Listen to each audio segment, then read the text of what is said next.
Hello everybody, my name's Thomas Joyce, and if you don't know me, my name's right there. I'm also known as the Sultan of Speed, and that guy who runs up and down the halls all the time. I've ended up as a pretty good student throughout my time at St. Stephen's, achieving some great things and making lots of friends. But it wasn't always like this. I had challenges I had to surpass before I could make myself who I am today. Throughout our lives, we encounter constant challenges that we have to surpass, whether they be social or academic. However, there comes a time when these challenges feel unrealistic, to a point where we believe that we can't push ourselves any further, whether it be the math problem we just can't figure out, or the setting we just can't seem to fit into. We end up reaching a point where we feel that we've hit our limit. But do we just have to accept our limits? Do we have to believe some people just aren't good at math, that some people just don't fit in with others, and you just have to accept yourself despite your perceived faults and failures? Well, a wise man once said that anyone will believe a cheap lie if it'll justify being lazy. And I think just being yourself could be said to be just that, lazy. An example of this happened to me back in 10th grade. I was faced with one of these so-called limits in math. Despite my constant barrage of questions to the teacher and hours upon hours of studying outside the classroom, I just couldn't seem to get the accomplishments that I wanted to achieve. I thought I'd hit my limit, and no matter what, I was destined to fail. And even at the time I was given the speech, "Don't worry, some people just aren't good at math," as some sort of compensation for my efforts. But I wanted to be good at mathematics. It was something that I've been passionate about since my first days at school, and upon hearing that remark, I was completely deflated. However, I decided that I didn't want to be okay with it.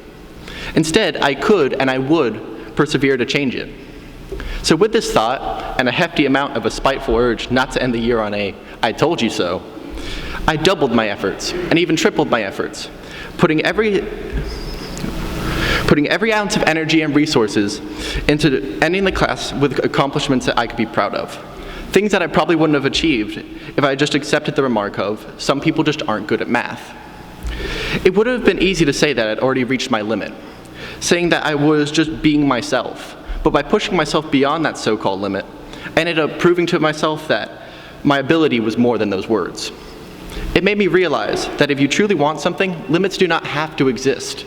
Yes, they set boundaries, but they're boundaries that are meant to be broken. A faulty makeup of the imagination. Another example came about from a social situation.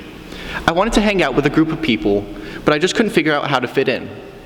Instead of letting myself down and staying as I was, on the outside of the group, and pretending not to worry about the opinions of others, I had decided to push through the so-called limits of my comfort zone and made a promise to myself to change.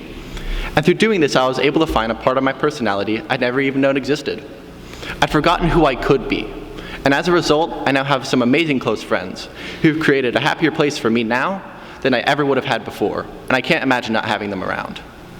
Too many times, both in person and online, people share stories about their unhappy lives and where they stand in life.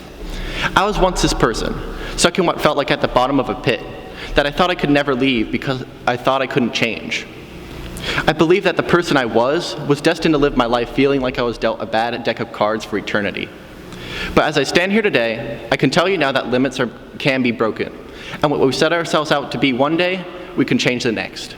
You don't have to accept your faults and be told to just be yourself. And why should you, seriously? Why should you ever be proud just to check the "I don't fit in" box, when you can be proud of having tons of friends instead? Life for sure isn't easy. But overall, if you can push yourself to be the best person you can be, push beyond your perceived limits, you won't just end up becoming the best you can be someone who you can be proud of, without ever just having to be yourself. I assure you that it is way more rewarding when you break through those barriers, and every little bit of effort is always worthwhile. Thank you.